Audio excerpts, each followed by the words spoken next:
The first lesson that I wish I had learned was to protect your time. Let me explain. Because we have so much freedom in our time once we leave academia, once we leave university, whatever it is, then we suddenly feel like we have so much to give. But at the same time, we can't say yes to everything. And for those of us that really want to do a whole lot, that can feel a bit constraining, but also it's very important that we do protect the time that we have because time is the one resource that we are never gonna get back. And so you want to make sure that you protect your time to work on the important things and so to make sure that you are still making time for your personal life outside of work. And so that's why it's one of the first lessons that I wish I would have learned, knowing that I worked sometimes as long as 14, 16-hour days, and that was not the best use of my time. So that's the first lesson.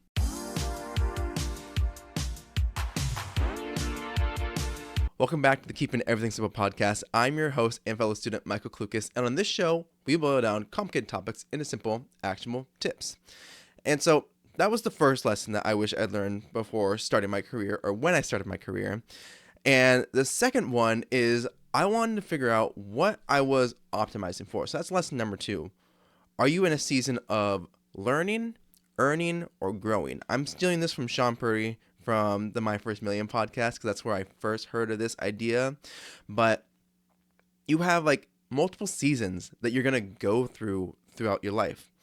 And the seasons, he describes them as the learning phase in which you're new.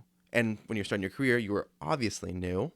But what you're doing is you're trying to get as much information as possible, get as clear of an idea as possible before moving on to the next stage, which would be earning. You've learned enough, you've hit kind of like almost a ceiling in the learning capacity, and so now you're trying to earn as much as possible within that certain role and within that season.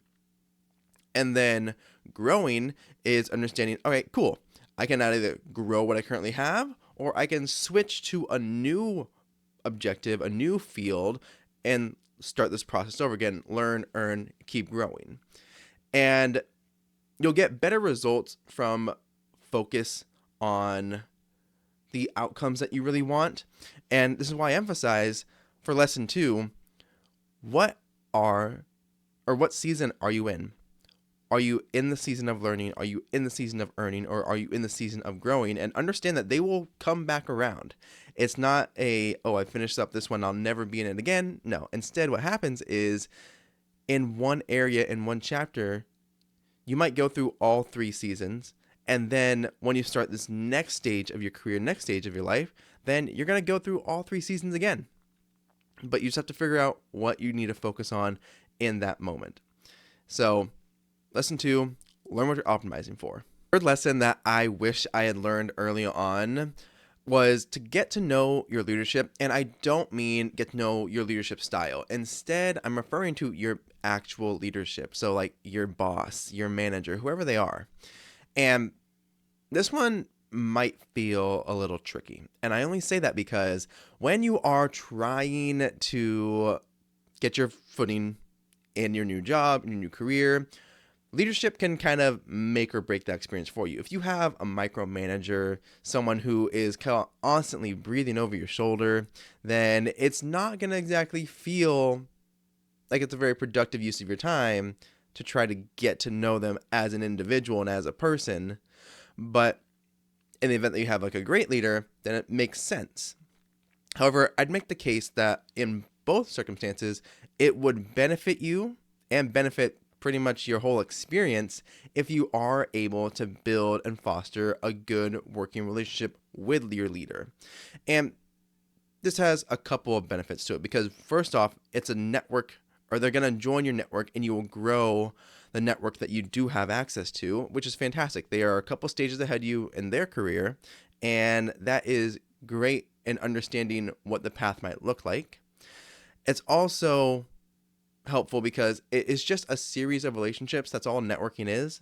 And when you have a more functional and positive relationship with your leadership and with your management, then you kind of really get to understand what it means when I say it's not what you know, it's who you know.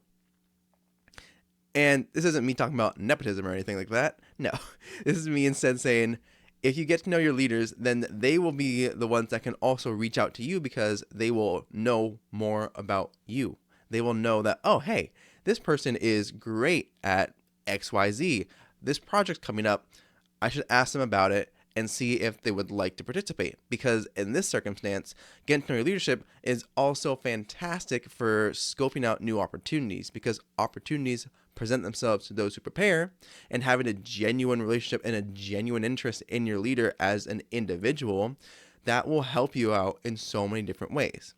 And I will also note that we often kind of quote unquote fear leadership, but the thing is, your leader, your manager, they're just a person as well, just a person trying to do their job as well. And so if you're able to kind of boil it down to that, then it's a lot more approachable of a lesson to be able to say, all right, cool. I want to at least know who they are. I want to get a feel or an understanding for what they like to do, what their interests are, what their goals are. And then from there, that just benefits you in the long run. Real quick, if you're watching this on YouTube and you are enjoying this lesson so far, make sure that you do leave us a like and subscribe down below. It helps out the podcast so much, and I would greatly appreciate it. If you're listening to us on a podcast app of choice, make sure you leave us a 5-star rating and give us a follow, so that way you know every time that I post a new episode. Now, let's dive back in. The fourth lesson here is, what do you want to be known for? And that's something that I wish I had gotten a bit more intentional about in the beginning, because there's this term called like the personality hire, which is someone that's super high energy, super bubbly, who kind of is like the golden retriever of the team, who will go around, they'll make friends with everyone. And I mean everyone. Now, for myself, in all my jobs, I have, to some degree, I believe, been a personality hire. And I can say that because when it's 5 a.m. and I'm dancing into work, listening to music, that is not the normal response that people would have. That is, I think that's fair to say. Not being able to be like, oh, cool, we're here, it's early, we're groggy, we want our cup of coffee, and I'm just over here in the corner singing along to NSYNC or to Jason Derulo and be like, all right, I'm ready for the day. But that's what makes it so important and so impactful to be like, all right, cool, what do I want to be known for? At my current role right now, it's like I want to be known as, even though I'm young, I want to be known as a good working professional, a great team member, and still that continual high energy person. And for me, that works out, because it also reflects then my work ethic. Because if I'm going through and not only providing a positive workspace for other people, but also doing great work, then ultimately everyone wins, because I'm able to say, all right, I'm doing this, and this is an intentional choice, but also we're benefiting from it. So that's even better in the long run. And comment down below, what do you want to be known at work for? Or have you ever been the personality hire? If you're watching this on YouTube, comment that down below. And so the next tip here is that you want to get good at conflict resolution and to not assume negative intent. I kind of put these two together because it goes hand in hand, mostly because we have this spotlight effect, which is where we assume that more people are thinking about us than they actually are. Everyone's kind of consumed in their own world, where we're all the hero in our own story, and that's perfectly okay, but we have to realize that we believe we're the hero in our own story. And so with this spotlight effect, it's kind of compounding with the negativity bias that we all have. So naturally, by evolutionary standards, we have developed a negativity bias where we will zero in on negative kind of outlooks, because if we are aware of negativity, our ancestral brain says, oh, cool, negativity, survival, gotta play it safe. This is the right choice to make. And it isn't always going to be helpful in determining what's actually happening. And when we are assuming kind of this negative intent, then that can lead us to unintentionally creating conflict or feeling like we have to avoid said conflict. And so that's why I said these go kind of hand in hand together, is that conflict is going to be inevitable no matter what stage of your career you're in, no matter in your personal life as well. Like, there's going to be conflict in some capacity at some point. That's unfortunately just a fact. And the better you can navigate this, the better your work and your personal life will be, because you are going to be more secure in how you're able to navigate it. There are 3 styles of like kind of your relationships, and this impacts how your conflict styles work. So ultimately, we have the avoidance. So you don't want to deal with the conflict, you don't want to deal with the problem, you kind of just like push it aside, sweep it under the rug, and call it good. You have the anxious style, in which you can't stop thinking about it. Like, it's impacting every other aspect because you're just consumed by the fact that you think someone's mad at you, or the fact that you believe that there is an actual problem and you need to address it. And it just goes on repeat over and over and over again. And then we have the secure style, in which conflict pops up. It may not be comfortable still, and that's okay. But what ends up happening is, instead, you know how to navigate it, and you know how to stay level-headed throughout the entire duration of it. Even if there's mild ups and downs, you're mainly pretty level. And that's the secure style of it. And that's just something that you have to understand. What style of conflict resolution do you have, and how can you get to that secure standpoint and not let presumed negativity impact you and blow something out of proportion. And because conflict resolution is going to help you in fostering these positive networks and maintain bridges, because you don't want to assume someone who's having a bad day and just happen to have kind of a short response with you, who may have completely nothing wrong with you in particular, but you don't want to take that and run and be like, oh wow, they hate me, I did something wrong, I need to fix this, what's happening? And then you make some unnecessary drastic changes. So get good at conflict resolution and do not assume negative intent. Assume positive intent until proven otherwise. And I do have an extra tip here and an extra lesson, and that is honestly to dress for success. And that sounds really cheesy. Trust me, I am well aware of this fact that it sounds cheesy, but it's so important as well, because we want to know, or we want to show that we mean business for the most part.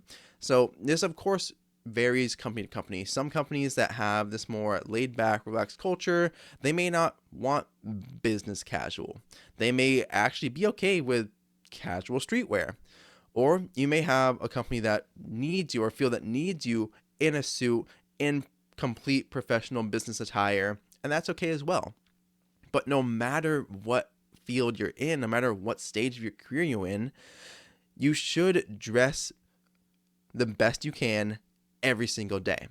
And this is because this impacts your first impressions as well. We only get one chance to make a good first impression. And ultimately, we are very visual beings. We are able to make a snap judgment just based off of what we see, and that may be completely wrong. But by dressing well, by looking sharp, looking your best, that's going to make it so much easier to say, all right, cool. I know that I look good. I feel good. There's an extra side effect there that you feel more confident when you know that you are dressed to the nines, essentially. And this helps you put your best foot forward in pretty much any circumstance. So for myself, I have made that a very conscious effort every single time I've had an office job for pretty much my whole career so far. If I've needed to make a great impression, it's all right, let me break out the slacks, let me break out my button-ups, which if you're watching on YouTube, you can see I'm wearing a button-up now. This itself would qualify as business casual, but then I have things like my ties. I got plenty of those, a lot of fun colors. I got my vest, and the main thing is, it's just me trying to always make the best impression. So that's why I encourage you to understand what works well for your company and what dressing your best looks like for you. Because my sense of style is not going to work for someone else or for everybody else, and that's okay. It just matters that you actively try to find what yours is, so that way you can actively kind of build up your closet and build up your style around that. So these are only the beginnings of the tips that I've learned in my career so far, and I encourage all of you to take them, test them out, and toss out what doesn't work for you. Because ultimately, and this goes for any of the self-improvement stuff that you see online, take it with a grain of salt, because it can be advice coming at you left and right, but unless you test it, unless you see that it works for you, then there's no ultimate point in just learning and learning, but never testing any of it out. So take my lessons, the things that I wish I knew when I was 20, or at least I wish I knew better when I was in my 20s, and apply them to your current role. And this will help you in the start of your career, but even if you're further in on your career already, further down the line, this could help you as well. It's a reframing, it's lessons that will help you find not just a better work-life balance, but create a better quality work life in general. And just understand that you are all more than capable of progressing in your career. And I just want to make sure that you are the ones in the driver's seat with these lessons built around intentionality and taking ownership for what comes next. And comment down below which one of your lessons feels the most applicable to you right now, and which one do you want to try right away. Let me know down in the comments below. But while you're also down there, if you're watching this on YouTube, don't forget to like and subscribe. Again, it helps out the show so much, and I greatly appreciate it. If you're listening to us on a podcast app of choice, leave us a 5-star rating. That stokes my ego, which, it's fragile. But that helps me out so much, and it shares the show with other people just like you, and it truly does mean a lot. But with that, keeping everything simple, have an amazing day, you amazing people, and I will see you all in the next episode. Go out there and do great things.